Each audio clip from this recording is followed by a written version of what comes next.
ನಮಸ್ಕಾರ ಕರುನಾಡು ಕುಮಟಾ.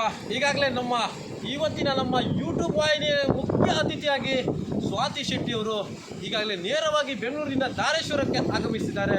ನಮಸ್ಕಾರ ಸ್ವಾತಿ ಶೆಟ್ಟಿ ಅವರೇ. ಈಗಾಗಲೇ ನಿಮಗೆ ಯೂಟ್ಯೂಬ್ ವಾಹಿನಿಗೆ ನಾವು ಕೂಡ ಸ್ವಾಗತವನ್ನು ಕೋರ್ತಾ ಇದ್ದೇವೆ. ಕಾರಣ ಏನಂದರೆ, ನೀವು ಕುಮಟಾದ ಒಂದು ಹೆಮ್ಮೆಯ ಒಂದು ಹುಡುಗಿಯಾಗಿ ನಿಮಗಾಗಲೇ ದೊಡ್ಡ ದೊಡ್ಡ ವೇದಿಕೆಯಲ್ಲಿ ಮೀಸ್ತಾ ಇದ್ದಾರೆ. ಅವರು ಈಗ ಮುಂದಿನ ದಿನಗಳಲ್ಲಿ ದೇವರು ಕೂಡ ಇವರಿಗೆ ದೊಡ್ಡ ದೊಡ್ಡ ವೇದಿಕೆಯನ್ನು ಕಲ್ಪಿಸಿಕೊಡ್ಲಿ.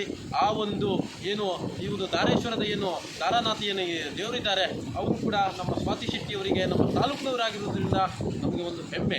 ಯಾಕಂತ ಕೇಳಿದ್ರೆ, ಸ್ವಾತಿ ಶೆಟ್ಟಿ ಅಂತ ಒಂದು ಪ್ರತಿಭೆ ಉದಯೋನ್ಮುಖ ಪ್ರತಿಭೆ ಆಗಿರೋದ್ರಿಂದ ಸ್ವಾತಿ ಶೆಟ್ಟಿಯವರಿಗೆ ಮತ್ತು ಸಾರ್ವಜನಿಕರು ಏನು ಕನ್ನಡಿಗರೇನಿದ್ದಾರೆ 7 ಕೋಟಿ ಕನ್ನಡಿಗರು ಕೂಡ ನೇರವಾದ ಹೊಣೆಯಾಗಿದೆ. ಯಾಕಂದರೆ ಈ ಒಂದು ಹುಡುಗಿಗೆ ದೊಡ್ಡ ಮಟ್ಟದ ವೇದಿಕೆಯನ್ನು ಕಲ್ಪಿಸಿಕೊಟ್ಟು ಮತ್ತು ಸಿನಿಮಾ ರಂಗದಲ್ಲೂ ಕೂಡ ಅವರದೇ ಆದಂಥ ಛಾಪನ್ನು ಮೂಡಿಸೋದಕ್ಕೆ ಇವರಿಗೆ ಒಂದು ಅವಕಾಶವನ್ನು ಮಾಡಿಕೊಡಬೇಕು. ಈ ಒಂದು ನಮ್ಮ ಕುಮಟಾದ ಹುಡುಗಿಗೆ ಒಳ್ಳೆಯ ದೊಡ್ಡ ಮಟ್ಟದ ವೇದಿಕೆ, ದೊಡ್ಡ ಮಟ್ಟದ ನಟರು ಕೂಡ ಅವರಿಗೆ ಒಂದು ಸಹಕಾರವನ್ನು ಕೊಟ್ಟು, ಮತ್ತೇನೆಂದರೆ ಜನರು ಕೂಡ ಅಭಿಮಾನಿಗಳೇ ದೇವರಂತ ಅಣ್ಣವರು ಕೂಡ ಹೇಳಿದ್ದಾರೆ.